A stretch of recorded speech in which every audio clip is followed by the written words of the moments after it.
Bonjour à tous et bienvenue sur NutriCast, premier média audio français dédié à la phytothérapie et à la micronutrition. Nous rencontrons pour vous les entreprises qui fabriquent, formulent ou distribuent des compléments alimentaires naturels, des huiles essentielles et même certains produits cosmétiques pour une parfaite transparence du secteur et une meilleure compréhension de ce que vous consommez. Et on en profite également pour faire connaissance avec ces hommes et ces femmes passionnés par leur métier qui consiste à s'occuper de votre bien-être.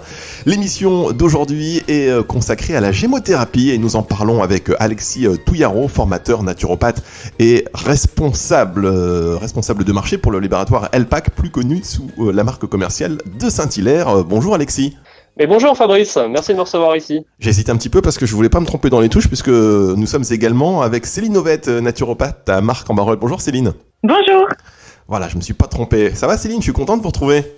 Moi aussi, je suis ravie de faire cette nouvelle émission avec vous. On va en faire plein, vous allez voir, petite surprise comme ça qu'on instaure là sur NutriCast. Alors, tous ensemble, et surtout vous deux, moi je suis là, je suis le passeur de plat, mais surtout vous deux, nous allons donc parler de la gémothérapie. Alors, la gémothérapie, en ce qui me concerne, j'ai l'impression que ça monte, ça descend, on entend parler, on entend moins parler, on entend parler, on entend moins parler. Donc vous allez nous expliquer un petit peu tout cela tous les deux, et en particulier vous aussi, Alexis, savoir comment se porte le marché de la gémothérapie. Et puis on va revenir avant tout, avant d'entrer dans le vif du sujet, vous allez peut-être nous présenter Elpac de Saint-Hilaire. Qu'en est-il exactement, Alexis ? Alors écoutez, le laboratoire Elpac, c'est un laboratoire qui a 30 ans d'existence, qui est spécialisé dans le traitement et la production de plantes biologiques phytothérapeutiques. Il est implanté en Auvergne, d'ailleurs je m'y trouve actuellement, il fait un temps magnifique et c'est une région extraordinaire, il faut venir découvrir. Elpac produit des huiles essentielles, donc de l'aromathérapie, et des macéramères, de la gémothérapie, qui nous intéressent aujourd'hui. Il produit également quelques huiles végétales et autres produits de soins naturels biologiques. D'accord. Depuis combien de temps vous avez dit ?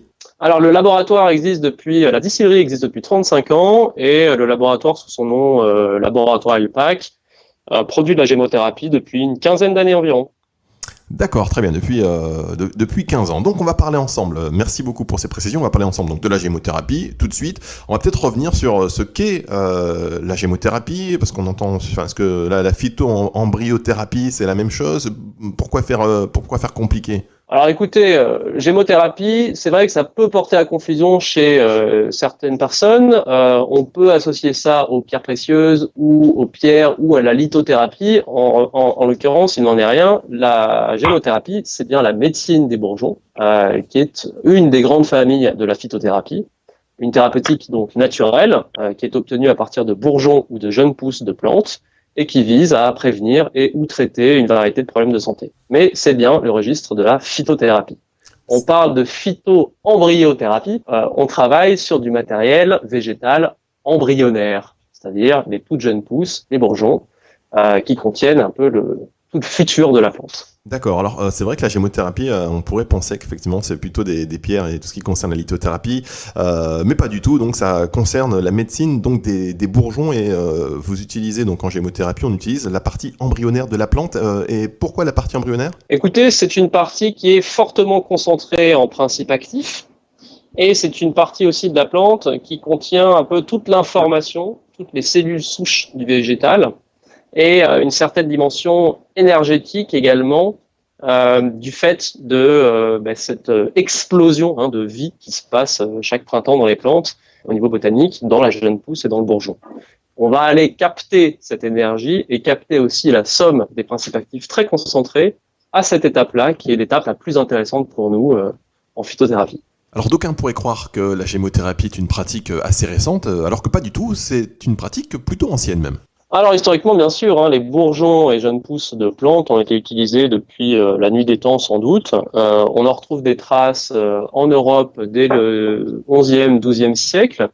Il y a une grande abbesse Saint-Hildegarde qui parlera à certains d'entre vous, qui était une mystique, phytothérapeute, visionnaire, qui utilisait, et botaniste bien sûr, qui utilisait beaucoup les plantes et notamment les bourgeons.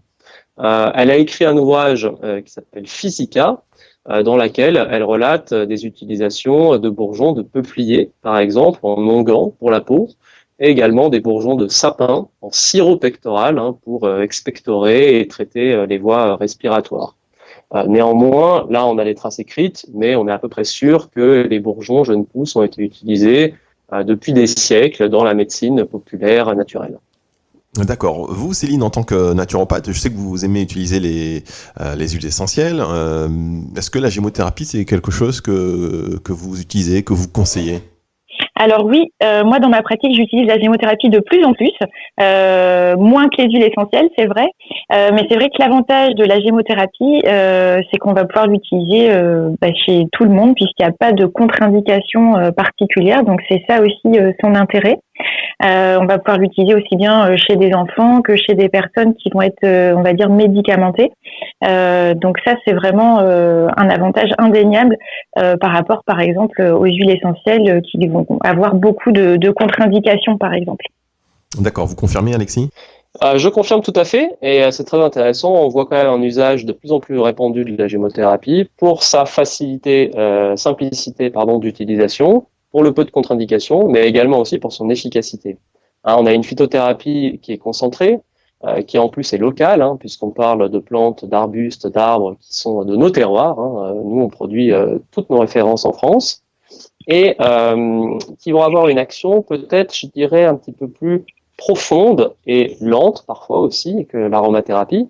Mais on pourrait résumer en disant que l'aromathérapie va un peu plus traiter le symptôme, alors que la gémothérapie remonte vraiment à la source du problème, ce qui est intéressant pour traiter vraiment le terrain de la personne, et ce qui intéresse tout particulièrement des naturopathes comme Céline.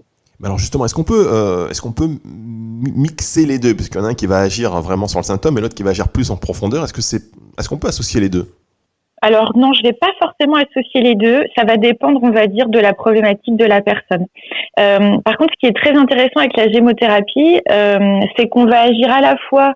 Il y a une action qui est à la fois physique et il y a une action qui va être à la fois, on va dire, informationnelle, énergétique. Donc effectivement, comme disait Alexis, où on va pouvoir vraiment aller traiter, on va dire, on va pouvoir, prendre en charge la cause en fait profonde.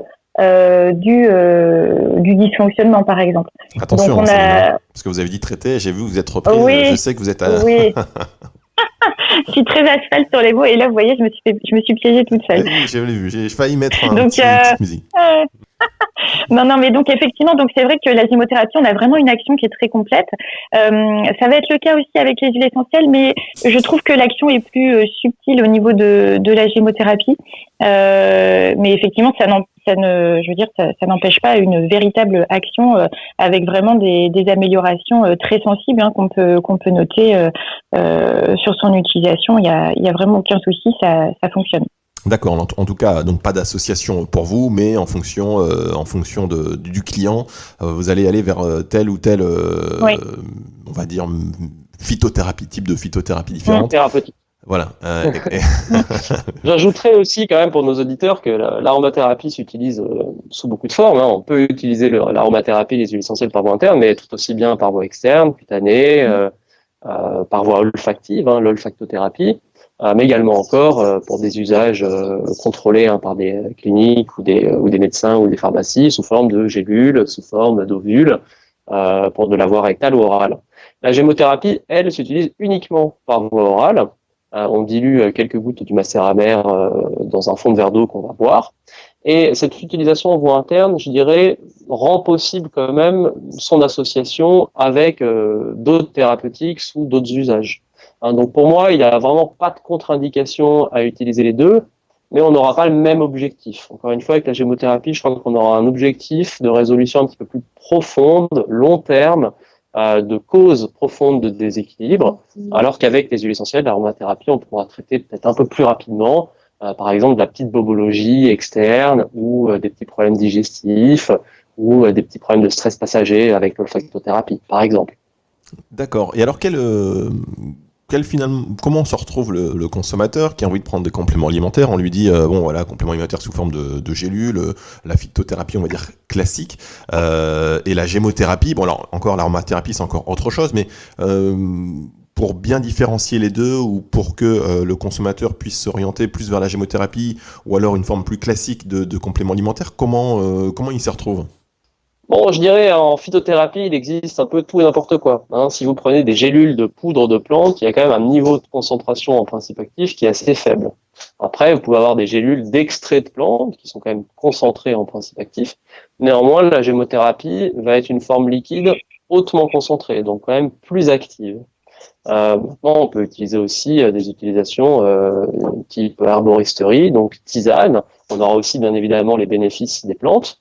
Et c'est vrai que la gémothérapie se distingue par sa concentration, par sa simplicité d'utilisation également.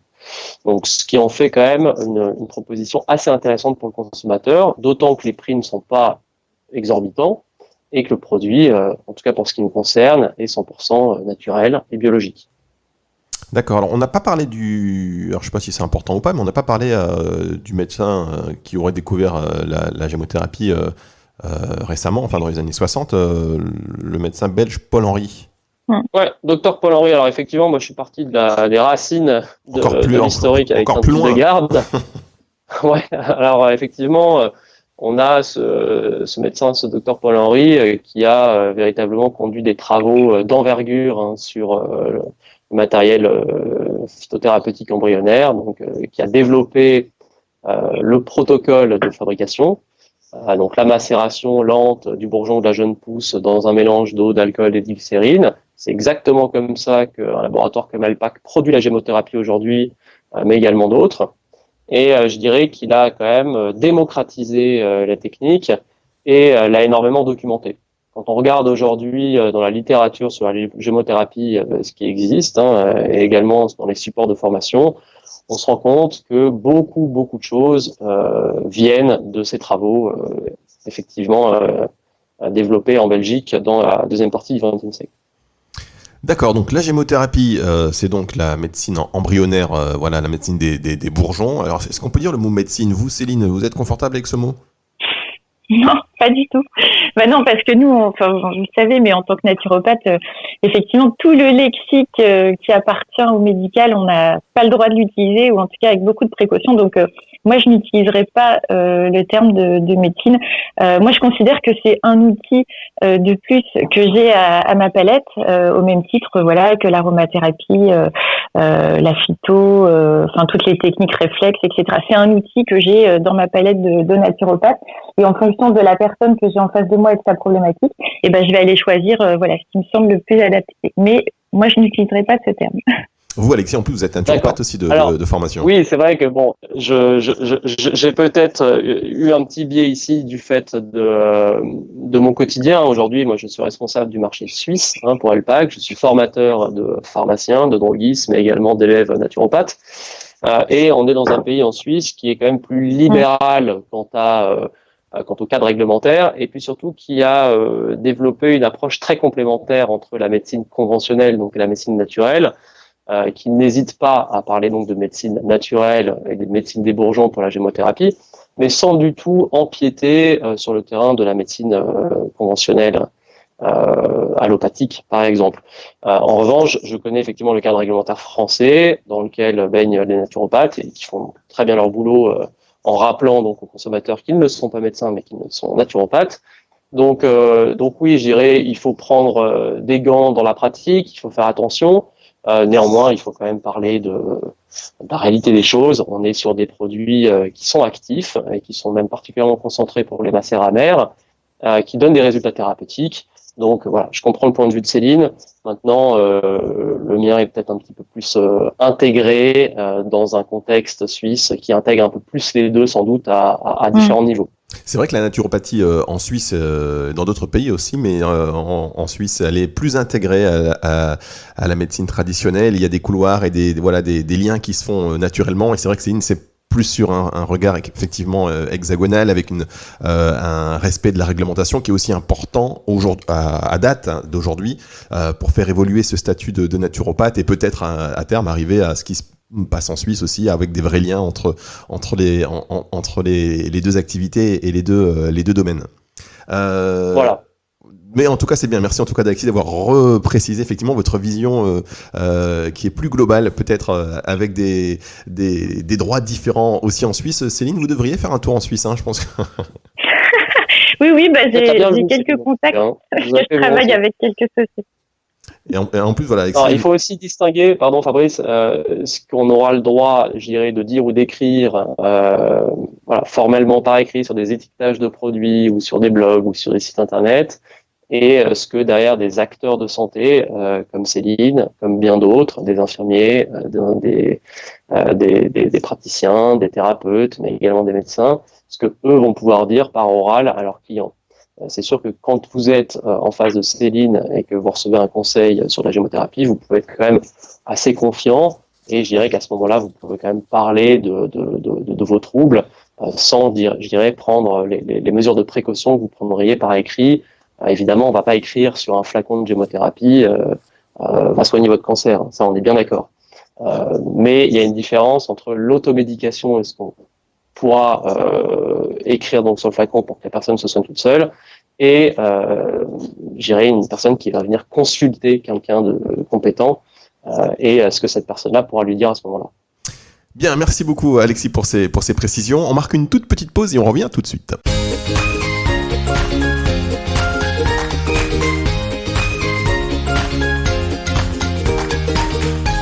NutriCast, aujourd'hui on parle de gémothérapie avec Alexis Touillaro du laboratoire Elpac et avec Céline Ovette, naturopathe. Alors Céline, on avait parlé de ce sujet lors de l'émission que nous avons fait ensemble sur l'aromathérapie, sur l'importance du bio.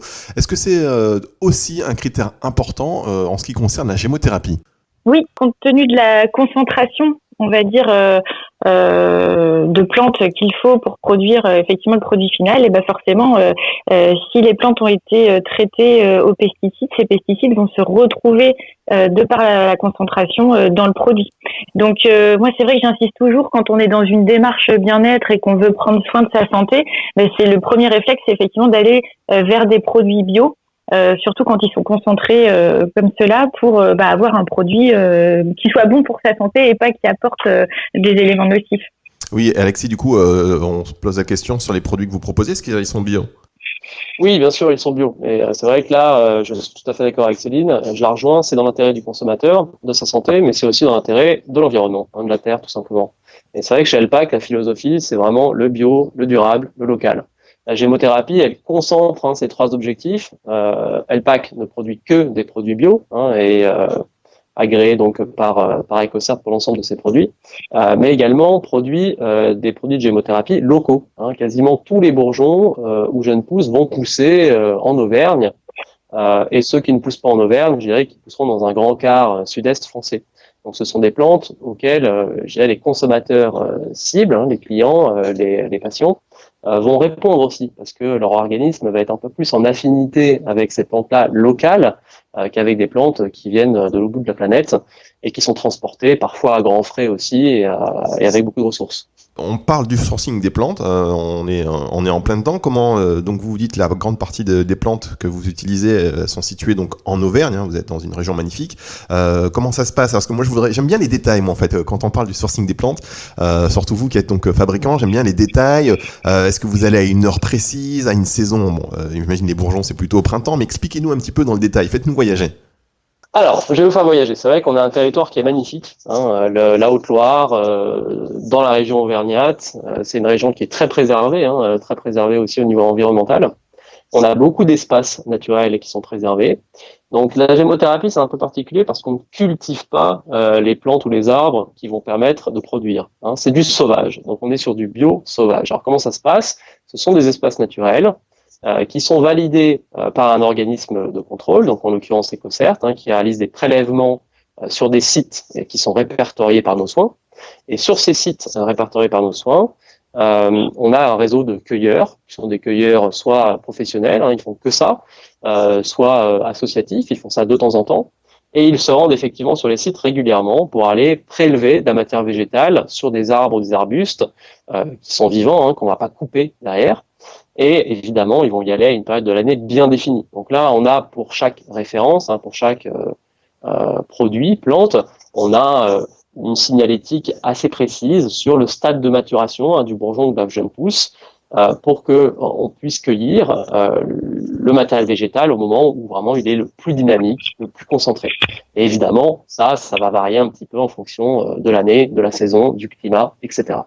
D'accord. Alors, moi, la cueillette, j'ai l'impression qu'il y a une dimension qui est spirituelle. C'est-à-dire que, est-ce que le cueilleur, il doit être un peu en communion avec la nature pour aller récolter ses bourgeons? J'ai entendu que certains étaient même dans un état proche de la méditation. Est-ce que c'est exagéré ou est-ce qu'il y a vraiment cette symbiose entre Mais non, ce n'est absolument pas exagéré, Fabrice. La cueillette, tout comme le jardin potager, c'est une pratique méditative, c'est une pratique presque spirituelle. Hein. Quelque part, on est en connexion avec la nature.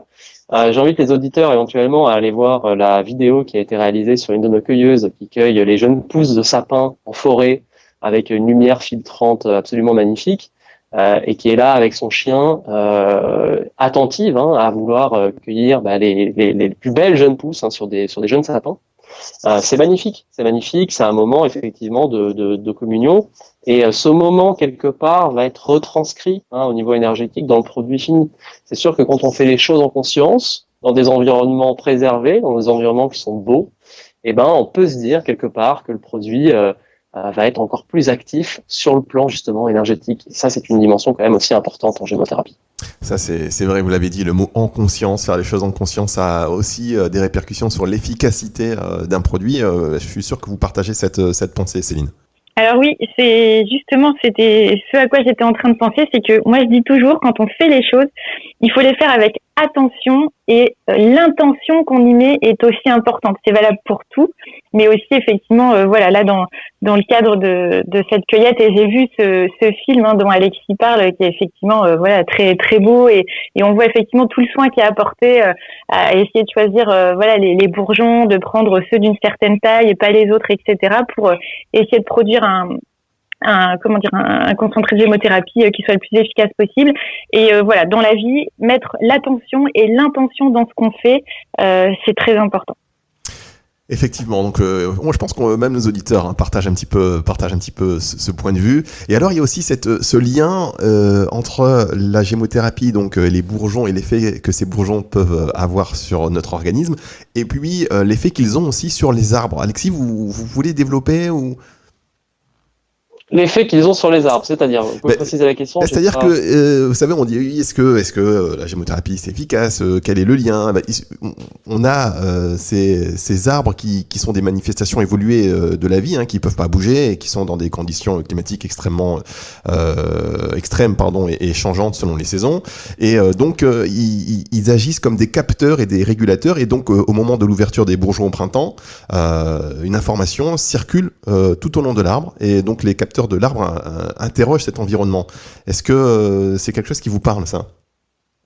Oui, alors ce que vous dites, c'est que la plante, donc l'arbuste ou l'arbre, est en résonance avec son environnement. Ça, très certainement. Et effectivement, ce qu'on observe, c'est que l'humain, lorsqu'il est plus en conscience et plus en résonance avec son environnement, effectivement, il est en meilleure santé. Alors après, est-ce que le fait de capter ce produit végétal qui effectivement est en résonance, de le concentrer, de le conditionner, et puis de le donner à boire à un humain permet de lui transférer cette résonance? Écoutez, là, peut-être, moi je ne suis pas non plus énergéticien, mais c'est ce que pense quand même une partie des thérapeutes qui utilisent la gémothérapie, et j'aime à penser que c'est vrai et que ça fait sens. Mais moi, en tout cas, pour préparer cette émission, évidemment, donc j'ai lu, j'ai lu pas mal de choses, et effectivement, ça m'avait attiré l'attention, cet article. Alors, je sais plus où, j'aimerais bien citer la source, mais je ne m'en souviens plus. Mais en tout cas, que cette adaptation, qui disait que cette adaptation des arbres, en fait, qui ont une capacité de guérison et de régénération qui est exceptionnelle, c'était aussi lié en partie aux bourgeons. Donc, et du coup, d'où le parallèle sur les êtres humains. C'est vrai qu'il y a eu des études sur les cellules souches humaines, et on pressent, on sait déjà en partie, que ce sera la clé de beaucoup de corrections physiologiques et biologiques futures. Donc c'est une espèce de médecine du futur, mais qui est déjà largement étudiée. Et effectivement, nous, on s'adresse ici à des cellules souches végétales qui pourraient en partie avoir un petit peu un effet d'éveil sur les cellules souches humaines. Après, il n'y a pas de travaux scientifiques qui attestent véritablement de ce dont je parle aujourd'hui, mais encore une fois, c'est de l'ordre du possible, du plausible, et dans une espèce de raisonnement, hein, effectivement, de l'arbre, du végétal avec son environnement, et du raisonnement et de la capacité d'adaptation en face de l'être humain avec son environnement. Peut-être qu'à force de consommer des produits de gémothérapie, les humains vont aussi apprendre, comme les arbres, à être un peu plus en respect de leur environnement. En tout cas, moi j'adore cette philosophie. Je suis totalement en phase avec ça. Vous, Céline, qu'est-ce que vous en pensez, les arbres qui recevraient un peu ces bourgeons et qui seraient en résonance avec ces bourgeons, qu'est-ce que vous en pensez? Ah bah, de toute façon, enfin comment dire, moi je pense que effectivement, donc la nature déjà est très puissante, ça on le sait. Je pense aussi qu'on ne sait pas tout. À l'heure actuelle, on est vraiment toujours dans cette démarche scientifique de vouloir mesurer, contrôler, etc. Et ça, c'est possible qu'en l'état actuel, on va dire, des outils qu'on a au niveau scientifique, etc. Donc, moi, je considère qu'on ne sait pas tout et il faut avoir l'esprit ouvert par rapport à ça. Donc, il y a effectivement cette dimension énergétique qui est très puissante et donc, si elle profite effectivement aux arbres, pourquoi elle ne profiterait pas à nous? Et donc, à partir de là, il faut essayer et puis voir effectivement l'effet que ça peut avoir. Moi, c'est souvent ce que je dis aux personnes qui sont sceptiques, par exemple par rapport à la gémothérapie, c'est d'essayer et de mesurer effectivement les effets. Et dans bien des cas, on va me dire je sais pas si c'est la gémothérapie, mais j'ai noté que ça va mieux, je digère mieux, il s'est passé ci et ça. Et en fait, c'est que ça marche. Donc tout à fait, moi, je suis tout à fait en accord avec cette philosophie. En tout cas, c'est vrai que c'est souvent comme ça. C'est quand ça marche pas, on vous dit bah oui, mais ça marche pas. Et quand ça marche, non, mais on sait pas si c'est grâce à ça. On s'en sort pas. Mais en tous les cas, problématique en phytothérapie, je dirais, d'avoir du contrôle sur le résultat thérapeutique. Moi, ce que je peux vous dire, c'est que je travaille avec quand même beaucoup de partenaires, de pharmaciens, de laboratoires, droguistes, qui attestent de résultats thérapeutiques réels. Maintenant, effectivement, comme le dit Céline, ils ne sont pas mesurables, quantifiables, aussi bien que des études double aveugle, placebo du monde pharmaceutique. Et quelque part, on n'arrivera pas à mettre en boîte la nature et à la rationaliser autant que les molécules chimiques allopathiques. Il faut faire confiance à la magie, aux pratiques et à la satisfaction quand même du client, du consommateur et du patient. Oui, et puis il faut aussi rester très humble face aux effets de la nature, parce qu'on l'a bien vu d'ailleurs sur l'épisode du Covid, même les scientifiques, chaque jour ils se contredisaient, chaque jour ils changeaient d'avis, même eux apprennent tous les jours, et d'ailleurs ils le reconnaissent, c'est un apprentissage quotidien et qui n'en finit pas, donc on peut aussi subodorer qu'on ne connaît pas non plus effectivement tous les bienfaits de ces médecines alternatives, comme on dit, qui sont peut-être parfois... On aime dire complémentaires en Suisse. Voilà, complémentaires, ces médecines complémentaires, voilà, moi aujourd'hui je suis suisse, et donc ces médecines complémentaires, non mais c'est vrai, et se dire que tous les jours, on peut être sceptique, mais après il faut essayer, et puis essayer d'analyser aussi en fonction des données que nous avons déjà. Alors on va parler très concrètement maintenant, pour tous les auditeurs qui nous écoutent. Alors la gémothérapie, là on est à l'approche de l'automne. Quels sont par exemple les bourgeons et les produits de gémothérapie que vous nous conseilleriez aujourd'hui, vous Alexis, et après vous Céline? Alors écoutez, il n'y a pas vraiment de recommandations saisonnières. Maintenant, effectivement, l'automne, c'est une période où on va avoir un changement de rythme bien souvent, plus de contraintes, la reprise de l'école pour les enfants ou du travail. On peut travailler sur l'immunité, d'autant que la température va changer, on sera moins dehors, on perdra peut-être un peu en vitalité. Donc, on peut travailler par exemple avec le bouleau, mais également le romarin, le cassis, il y a beaucoup de références. Un bourgeon que j'aime bien aussi sur la période, c'est l'églantier, parce qu'il va traiter un peu plus spécifiquement les voies respiratoires, ORL et l'immunité. C'est un très bon bourgeon pour les enfants, il convient bien pour les soutenir, pour leur donner de l'entrain, mais également pour assainir leur système immunitaire et leur voie respiratoire. À une époque où ils se resociabilisent, ça peut être intéressant. D'accord, l'églantier notamment pour vous Alexis, et le bouleau. Exactement.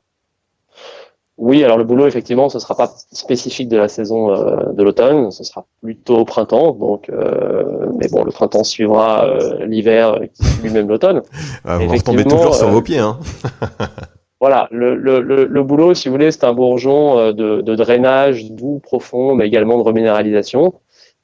C'est un bourgeon qui va permettre de prévenir certaines allergies saisonnières, donc plutôt printanières, et également qui va restaurer un peu l'entrain et la souplesse de l'organisme. Donc c'est un bourgeon très polyvalent qui pour beaucoup d'auteurs et d'utilisateurs prescripteurs est un bourgeon de première intention, donc à donner chez des gens qui n'ont pas spécifiquement de problèmes, de pathologies ou de troubles avérés sur un système, mais plutôt pour soutenir l'ensemble des fonctions de drainage et immunitaire également. D'accord, donc le boulot, pas forcément de saison, mais bon, toujours adapté finalement. Donc plutôt vous disiez l'églantier. Vous, Céline, vous avez des bourgeons que vous aimez utiliser à cette période? Alors j'aime bien aussi l'églantier à cette période de l'année, mais je dirais que moi j'aime bien également l'argousier et le cassis. L'argousier justement parce qu'il va agir en augmentant la résistance de l'organisme, notamment il a des propriétés anti-infectieuses au niveau de la sphère ORL et tout ce qui va être respiratoire, et qui peuvent être potentialisés par le cassis, parce que le cassis, il a des propriétés propres, mais c'est aussi on va dire, il potentialise l'action des autres bourgeons.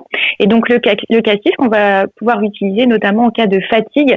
À l'automne, on a toujours des petits coups de pompe qui se mettent en route, donc il va agir effectivement au niveau de la fatigue. Il a un côté aussi anti-inflammatoire et sur les états grippaux, ce genre de choses. Et donc il peut potentialiser effectivement l'action des autres bourgeons, dont l'argousier et l'églantier par exemple. D'accord, et alors pour le moral, parce qu'on a toujours aussi... Voilà une réponse précise. Excusez-moi, Alexis, je vous en prie. Non, j'ai dit que c'est une réponse très précise et ce qui montre qu'effectivement, aller voir son naturopathe peut avoir de bons bénéfices et on a affaire ici à quelqu'un qui maîtrise bien son sujet. Donc bravo Céline. Ah bah oui, c'est pour ça qu'elle est avec nous sur Nutricast. Céline, c'est un pilier maintenant. Et donc sur le moral, je disais, vous savez, pour aller stimuler un petit peu la dopamine, ou si on a des effets un petit peu de pas de dépression, mais bon voilà, si on entend parler de la dépression saisonnière, est-ce qu'il y a des bourgeons qui sont adaptés pour ça?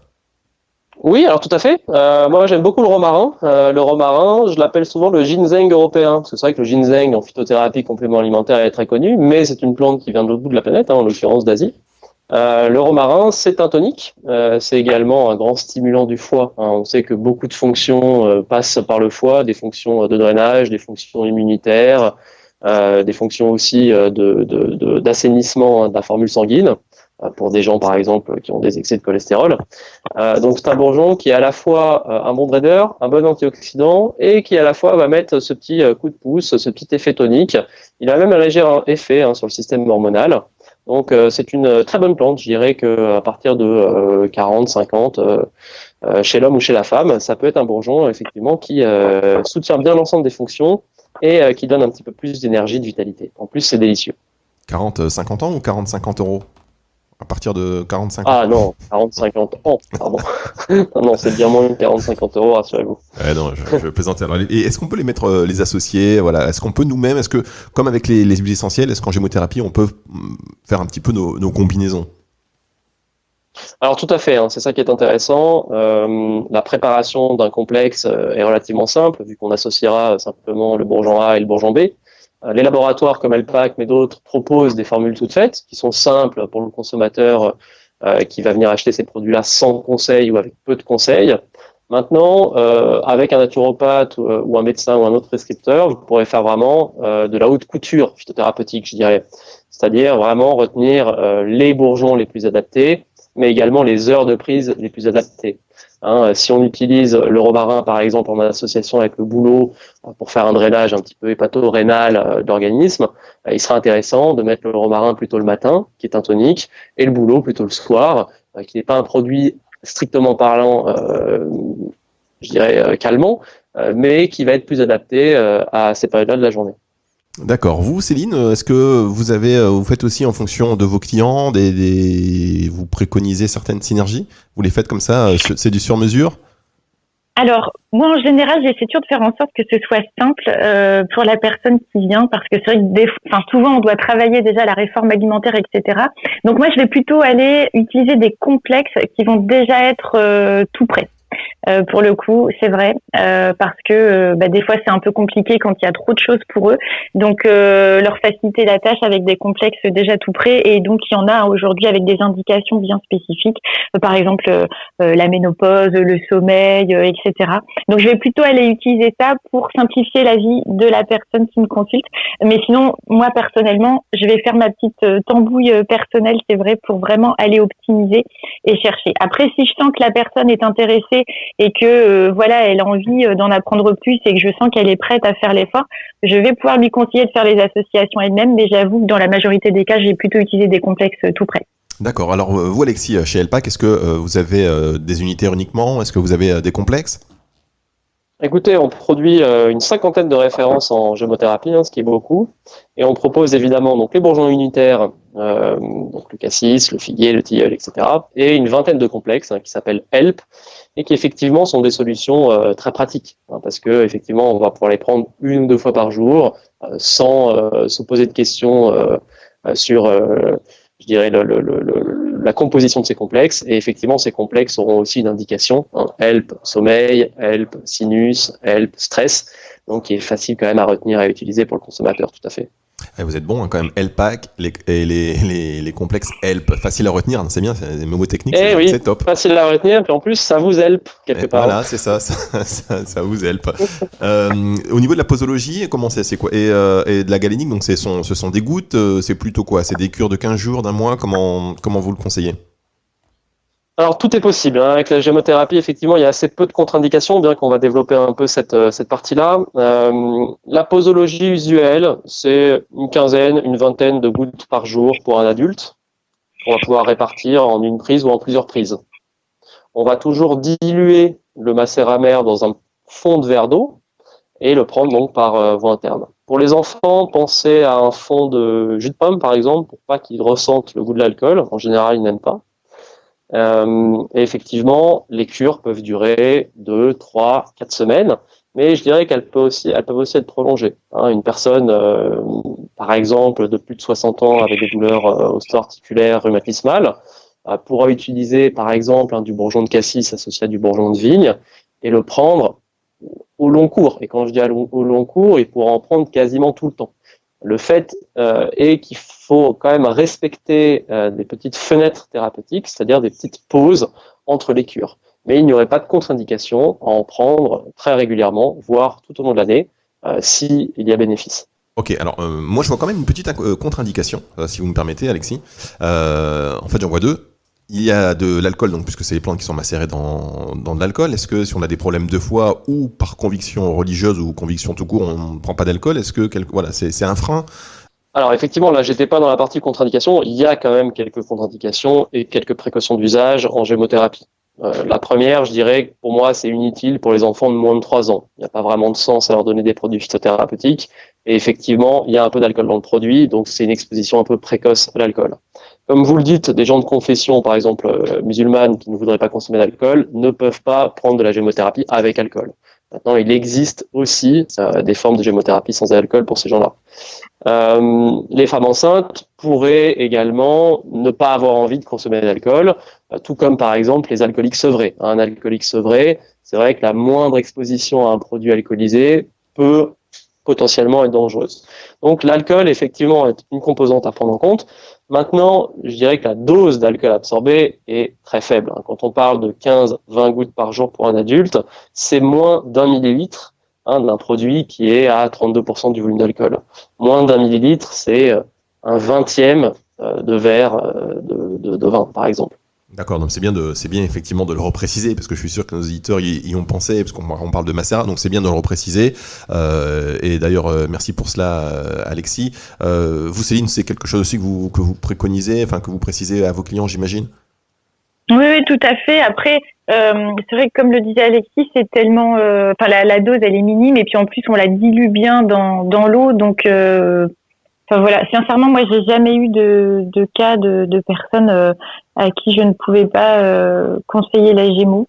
Mais effectivement, après, il existe aussi des gammes sans alcool, c'est vrai, il faut le souligner pour les personnes qui ne souhaiteraient pas consommer d'alcool. Mais voilà, encore une fois, la dose est quand même minime, bien diluée, donc je vois pas trop de risque. De contre-indications. Mais c'est vrai qu'en général, il n'y a pas trop de contre-indications à la gémothérapie, ça on doit être clair là-dessus, mais bon, il faut quand même aussi rentrer un peu dans le détail et puis l'expliquer, ce que vient de faire Alexis, donc merci beaucoup. Avant de se quitter, Alexis, donc aujourd'hui, au mois de septembre, les produits phares que vous proposez en gémeaux, on a parlé un peu globalement tout à l'heure, mais est-ce qu'il y a des complexes précis que vous recommanderiez ? Alors voilà.